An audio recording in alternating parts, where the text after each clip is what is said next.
Bonjour. Elle est de retour, la fameuse convergence des luttes, composée de deux organes sexuels et d'une poignée pour les transporter. Convergence qui recule quand on avance, de par la multiplication de petits groupes qu'on appelle groupuscules et de petits partis qu'on appelle particules, quand ils sont distingués, lesquels souvent ridicules, sont moins inspirés par Robin des Bois que par son comparse Petit Jean qu'on appelle Jean, je vous laisse trouver. En tout cas, ça laisse sceptique quant à la définition de pédoncule. Certains voudraient confrères, pour ne pas le nommer, les uns avec les autres, au sein de nouveaux fronts populaires, preuve, et je vais y revenir, que l'imagination est une denrée rare. Quoi qu'il en soit, cette démarche s'inscrit dans un mouvement plus large, et YouTube, en tout cas le YouTube qui prétend faire réfléchir, s'est mis en position missionnaire, à ce sens que ça bouge frénétiquement, certes, mais que ça n'avance pas vraiment. Ça blablate autour de concepts élaborés et de stratégies alambiquées, alors que la situation est catastrophique, qu'on a besoin d'actions immédiates et que le seul point d'accord nécessaire est pourtant devant nos yeux, aussi gros qu'un éléphant rose dans un débat hypothétique, voire hypothétique, entre Jean-Claude Juncker et Martine Aubry. Ce point, c'est le large consensus, encore un mot bizarre, autour du fait que Macron est aussi toxique qu'une chiapamanite phalloïde et que, étant donné son bilan au bout de seulement 3 ans, sauf à vouloir découvrir ce qu'il est encore capable d'accomplir si on lui en laisse 2 de plus, il y a urgence à le virer, sachant que même en pleine pandémie, dont je ne reviendrai pas sur la gestion calamiteuse pour ne pas dire criminelle, la machine à détruire ne s'arrête jamais, comme avec la loi penche-toi encore un peu plus et ferme ta gueule, dite loi Avia du nom de cette gracile créature, évoquant une des 3 grâces qui, à défaut de chauffeur de taxi, aurait bouffé les 2 autres et amatrice occasionnelle de brumisation chambière par esclaves salariés. Un as du barreau imbattable en matière de foutage de gueule, d'où d'ailleurs le dicton, celui qui dit qu'il bat Avia raconte des salades. La haine est désormais interdite, pourtant, slogan que ne désavoueraient pas nos publicitaires, on a tous une bonne raison de ne pas aimer Macron. Il suffirait de rendre visible le mécontentement général par un symbole quelconque propre à envahir la sphère publique, des vidéos YouTube aux devantures de commerce en passant par les hôpitaux, les balcons, les pare-brises, les masques, pour faire tellement monter la pression dans une cocotte minute déjà bien pleine que si le dit amateur de poudre, pas seulement de perlimpinpin, ne démissionne pas rapidement, il sera contraint de s'engouffrer dans un hélicoptère avec Bobonne et sa vaisselle à 500 000 € devant le raz-de-marée humain qui ira le chercher avec des piques, certes tentantes, diraient les esprits retors, mais même pour lui, ça ferait beaucoup. Comme symbole, pourquoi pas le pangolin? Celui-là est très moche, mais vous pouvez en faire un mieux et le personnaliser à votre sauce pour éviter toute récupération. Pangolin a sorti au nom du slogan Macron dégage, selon votre degré d'énervement. En outre, j'imagine déjà quelques obscurs fonctionnaires, chanceux que le ridicule ne tue plus mais conscients que la postérité le regarde, devoir rédiger des notes de service, voire des arrêtés pour interdire le pangolin, ainsi que tous ces juges perdant le peu de crédibilité qu'il leur reste en condamnant des gens pour port du pangolin en pins sur leur revers de veste. Un pangolin afin que ceux parmi nous affublés d'une mémoire de poisson rouge trépanés en stage terminal d'Alzheimer, même si BFM TV braque leurs 15 secondes d'attention sur la nouvelle futilité du moment, se rappellent qu'on a détruit pour rien l'économie, euthanasié des vieux dans des EHPAD, du scandale des masques, de la chloroquine et des morts inutiles. Cette opération, c'est donc maintenant qu'il faut la lancer. Malheureusement, ceux qui, compte tenu de leur audience, seraient bien mieux placés que moi pour le faire, blablate, ce qui, logiquement, fout le cafard. C'est là qu'on réalise que si l'on a parfois besoin de la figure de l'intellectuel, souvent autoproclamé, il peut être lui aussi toxique, y compris dans son propre camp. Dans une dictature molle, qui n'a pas de sous pour l'hôpital, mais qui commande en masse des drones, des lacrymogènes au cyanure, des grenades à arrache-main et des LBD, l'État profond, conscient qu'un intellectuel assis va moins loin qu'un con qui marche, l'utilise pour sa propension à compliquer, diviser et temporiser en disant aux foules prêtes à plonger d'attendre que l'eau soit à la bonne température, ce qui casse un peu l'élan et évite que les cons que nous sommes, faute qu'on leur explique que la révolution est impossible, ne la fassent. Ceux-là n'ont pas grand-chose à craindre de la loi Avia, sauf comme Jean-Yann à haïr les routes départementales et à ce qu'une dictature dure, étape suivante, ne s'installe, car paradoxalement, quand une dictature dure s'installe, elle commence, elle, généralement, par éliminer les intellectuels. Pas parce qu'ils représentent une menace, mais parce que c'est une des conditions sine qua non pour que les choses avancent. La réflexion précède l'action, après, elle l'entrave. Le second aspect potentiellement toxique de l'intellectuel, c'est ce que j'appelle le syndrome de la poule. Les gens qui lisent beaucoup avant d'avoir acquis par eux-mêmes une pensée critique ont tendance à empiler les concepts comme des Lego. Un peu de Nietzsche par-ci, un peu de René Girard par-là. En Lego, on peut construire beaucoup de choses, même un œuf. Malheureusement, si de loin ça fait illusion, quand on se rapproche, on se rend compte qu'une poule fait mieux avec son cul. Les concepts, s'ils évitent de réinventer la roue et permettent une pensée puissante, quand ils ont été empruntés, sont comme des rails qui sinon orientent, à tout le moins influencent la dite pensée, une pensée en kit qui conduira vraiment à quelque chose d'innovant et fait qu'on tourne en rond dans un perpétuel recyclage, reproduisant sans cesse les erreurs du passé. Tout ce dont on a besoin pour réfléchir, c'est d'une feuille blanche, mais pourquoi faire simple quand on peut faire compliqué? Quand quelqu'un tel Zemmour, qui n'est pas le pire, a cette citation facile qui impressionne le chaland, il pond simplement un œuf en Lego par la bouche. Les parleurs sont rarement les faiseurs et accorder trop de crédit aux érudits en kit, souvent sans aucun enracinement dans la société réelle, revient à valider qu'avoir vu tous les films de Bruce Lee vous prépare un combat de rue ou qu'avoir lu le Kama Sutra vous permettrait de faire grimper Greta Thunberg à des rideaux en polyester non recyclables. Dans tous les cas, la vénération de cette forme d'intellectuel conduit à élire le meilleur pour parler, souvent le plus menteur, absolument pas le meilleur pour gouverner. Je ne fais pas de procès d'intention à des gens qui ont au moins le mérite de tenter quelque chose, ni ne remet en cause la sincérité des uns et des autres. Il n'en demeure pas moins que, factuellement, de nombreuses voix qui portent sur YouTube, où se nichent les intellectuels 2.0 entre deux vidéos de chat et un tuto maquillage, même si c'est souvent déontologiquement justifiable, partant du principe qu'un pigeon finissant toujours par se faire plumer autant qu'il le soit pour la bonne cause, vivent sur la misère morale et pécuniaire, mandant un petit fixe d'espoir à des gens qui ne roulent pas forcément sur l'or contre l'achat de produits, prestations diverses, et dont sur un Tipeee qui a viré les petits sioux au profit des gros sous. On se retrouve ainsi avec des youtubeurs, voire des intellectuels au sens large, devenus eux-mêmes des professionnels de la politique, en ce sens qu'ils vivent de sa critique et que leur intérêt financier objectif est que ça dure, raison pour laquelle ils sont déjà fixés sur 2022, alors que l'urgence, encore une fois, c'est maintenant. La question est donc de savoir s'ils sont encore capables de faire passer leurs convictions avant leur business et d'afficher un pangolin. Compte tenu de la gravité de la situation, tout ce qui n'appelle pas à l'action immédiate, faisant le pari hasardeux qu'il restera encore quelque chose qui vaut d'être sauvé en 2022, tout ce qui en est encore à vendre des lendemains qui chantent à coups de Charles Gave 2022, d'Arnaud Montebourg, d'alliances diverses de la Carpe et du Pangolin, union des droites, des patriotes, des souverainistes, voire, si j'ai bien compris le concept de youtubeur abonné dans un de ses derniers lives, des humanistes non racistes cohérents, c'est-à-dire non antiracistes rabiques, bref, tous ceux qui tiennent encore ce discours et font rêver à des alliances de gens qui, dans la vraie vie, ne pèsent pas grand-chose et outre un problème de l'ego, ont souvent un problème d'ego, font inconsciemment, pour la plupart, le jeu du système. La priorité n'est plus au débat de fond quand surgit un ennemi commun. Je n'ai pas lu tout Proudhon, mais j'ai lu Astérix. Notre propension à nous battre entre nous remonte à loin, mais quand les hordes LREM arrivent, on doit être capable de faire ça, quitte, une fois terminé, à reprendre là où on en était resté.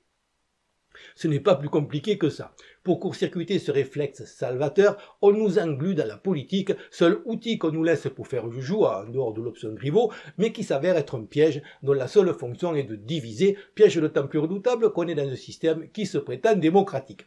Si on était vraiment en démocratie, l'évolution logique serait non seulement le référendum d'initiative populaire, mais carrément une démocratie directe sans intermédiaire, depuis longtemps possible technologiquement, et que je prône dans le vide depuis bientôt 4 ans sur cette chaîne, avec ses corollaires que sont, entre beaucoup d'autres, la responsabilisation individuelle et l'arrêt de la triche par un vote assumé et consultable, un permis de voter sommaire basé sur des critères objectifs, ainsi que la totale liberté d'expression, sans lesquelles, vu l'état actuel de la société produit de décennies de lavage de cerveau, on risquerait un suicide collectif, certes pas pire que le suicide actuel, mais que, tant qu'à faire, il vaut mieux prévenir, même si dans tous les cas, tant qu'à mourir, autant mourir libre.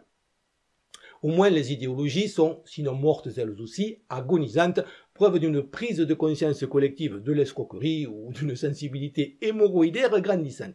Mais on continue à nous proposer une offre politique clé en main, au mieux autour d'un programme cohérent, mais plus généralement autour d'un tas de mesurettes en vrac. Ça ne marche plus et beaucoup de gens s'abstiennent à raison, se désintéressant d'un jeu dont les dés sont pipés. Ce n'est pas parce qu'on nous refuse la démocratie qu'on ne peut pas collectivement s'emparer d'une idée en passant par-dessus les machines à diviser que sont les partis politiques et l'imposer à la société. On peut parfaitement converger sur un point sans être d'accord entre nous sur le reste, ce qu'un parti ne permettra jamais. Je vous fais la démo par l'UPR et le Frexit car c'est vraiment un cas d'école, mais ça pourrait s'appliquer à n'importe quoi, à commencer par l'exigence du départ de Macron. À la base, le Frexit est simplement un constat d'échec de l'utopie européiste, échec qui me paraît chaque jour moins réfutable et que, personnellement, j'ai acté depuis longtemps. En revanche, je ne suis pas particulièrement attiré par ce que l'UPR vend avec, à commencer par Asselineau lui-même, même en solde et avec tous ses accessoires. Il peut y avoir une infinité de raisons de vouloir le Frexit, parfois contradictoires, et s'aliéner d'entrer une partie des bonnes volontés par un programme politique qui va bien au-delà du Frexit lui-même n'est pas une bonne idée. Déjà, le seul mot républicain dans le nom fera l'effet de béloubette à nuisette sur toute une partie du public concerné, de l'anarchiste au royaliste, en passant par beaucoup de nationalistes. Ensuite, la position sur l'immigration va faire tiquer tous ceux qui pensent que le grand remplacement est une réalité et, paradoxalement, être taxé de nazi par ceux qui considèrent que le minimum syndical, c'est de naturaliser français l'ensemble de la planète, ce qui ferait de Napoléon un petit joueur. On pourrait multiplier les exemples. Ensuite, il y a le filtrage actif émanant de l'UPR elle-même, tombée, comme tous les autres, dans le piège médiatique et donc soucieuse de donner une image de respectabilité, sachant que plus aucun média ne cherche à aller sur le fond, trouvant plus facile de faire le buzz par le biais d'une hitlérisation par association. Il est clair dès lors que toute personne photographiée avec une crampe au bras droit et un catalogue de fours à pyrolyse sous les selles sera exclue du mouvement. Si quelqu'un pense que la Terre est plate, on n'a pas trop envie d'être sur la même photo que lui. Celui qui pense que les Américains ne sont pas allés sur la Lune sera malvenu au premier rang. Celui qui a des doutes sur le 11 septembre, idem. Bref, tout ce qui est complotiste, ce qui n'a jamais voulu dire faux, en dehors du complotisme maison sur l'Europe créée par les États-Unis, sera exclu.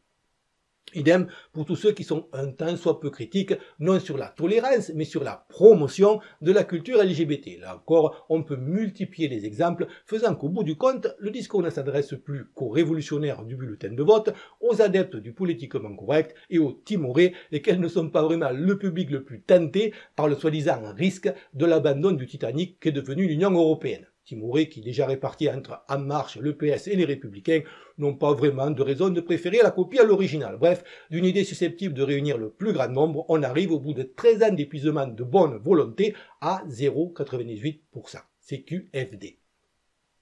Il est clair que la réponse ne se trouve pas dans un parti politique ou dans un conglomérat de partis politiques. Ce n'est pas la bonne façon de voir le problème.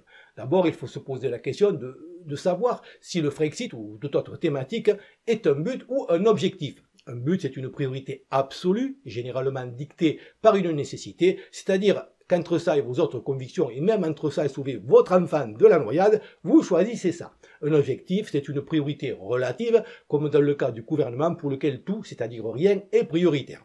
Il est évident qu'à titre individuel, peu d'entre nous laisseraient se noyer leur enfant dans la piscine. D'ailleurs, peu d'entre nous ont les moyens d'avoir une piscine et beaucoup de ceux qui en ont vont certainement la perdre, ce qui limite un peu les risques. Mais ça ne veut pas dire qu'à titre collectif, on ne puisse pas avoir un but. En fait, la seule raison d'être des gouvernements, c'est justement de dépasser l'humain et ses limites émotionnelles afin de faire passer l'intérêt collectif réel avant l'intérêt individuel, le tout au bénéfice du plus grand nombre dans le souci des générations futures et de la pérennité de l'ensemble.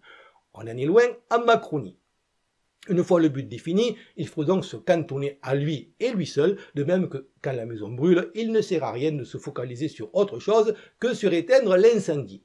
Les partis politiques, par définition, ne peuvent représenter qu'une offre complexe et forcément clivante. Ce n'est pas obligatoirement un handicap s'ils sont suffisamment denses et radicaux pour constituer une réelle force d'attraction pour une partie motivée de la population. C'est ce qu'a fait un certain Adolphe et qu'on le veuille ou non, c'est une stratégie qui marche. Mais c'est catastrophique quand, à l'opposé, il ne laisse couler qu'un robinet d'eau tiède et pose sur l'autel médiatique de la bien-pensance ce qu'un œil distrait pourrait prendre pour deux petites figues sèches. On peut passer par-dessus en faisant émerger non des systèmes de pensée et des mots valises comme écologie qui ne veulent rien dire, mais des revendications uniques, précises et délimitées, telles justement le Frexit, en les affichant partout où c'est possible, d'autant que, et c'est là le point principal, n'étant plus l'émanation de partis politiques, assumer l'idée ne nous enferme pas dans une case diabolisable par des médias qui n'attendent que ça. Mais il ne faut pas se tromper de priorité et il n'y aura pas de Frexit s'il n'y a plus de France, d'autant que la machine à détruire ne s'arrête jamais, pandémie ou pas, et que les lois iniques s'enchaînent avec une rapidité effrayante, preuve qu'on est bien dans une course contre la montre. La priorité est donc de virer Macron. Loin de moi l'idée de pousser des gens désespérés vers un bain de sang qui, en l'état, serait l'alternative pour que démarre une vraie révolution. Au contraire, mon but est de se donner une chance de l'éviter grâce à ce logo pangolin dont je vous mets le lien en description. Macron dégage, à l'instar du Frexit, faisant partie de ces revendications spécifiques délimitées que devant l'urgence, on peut imposer collectivement en dépassant nos différences et les outils foireux que le système nous laisse pour faire semblant d'être une démocratie. Libre à nous de demander à tous les beaux parleurs de tous bords si oui ou non ils veulent éteindre l'incendie et si oui, pourquoi ils ne l'affichent pas. Contrairement à ceux qui essaient de nous faire croire ceux qui nous survendent le courage et la virilité, l'être humain n'est pas courageux ou lâche. Il est à la base tout au moins raisonnable. C'est pour ça qu'il est encore là. Quand le lion arrivait, nos ancêtres grimpaient sur un arbre. Il n'y a aucune honte à ça. En revanche, continuer à grimper aux arbres quand on est 1000 et qu'il n'y a qu'un seul lion, voire une hyène rieuse, là c'est un mix de lâcheté et de bêtise. Il faut donc faire monter la pression au maximum et surtout se compter, par pangolin interposé, pour bien prendre conscience du rapport de force. Les gilets jaunes nous y ont appris que la progressivité ne marche pas et que soit on sort par millions pour prendre l'Elysée et on va jusqu'au bout, soit autant rester dans nos arbres à méditer sur l'usage récréatif que l'on pourrait faire des bananes.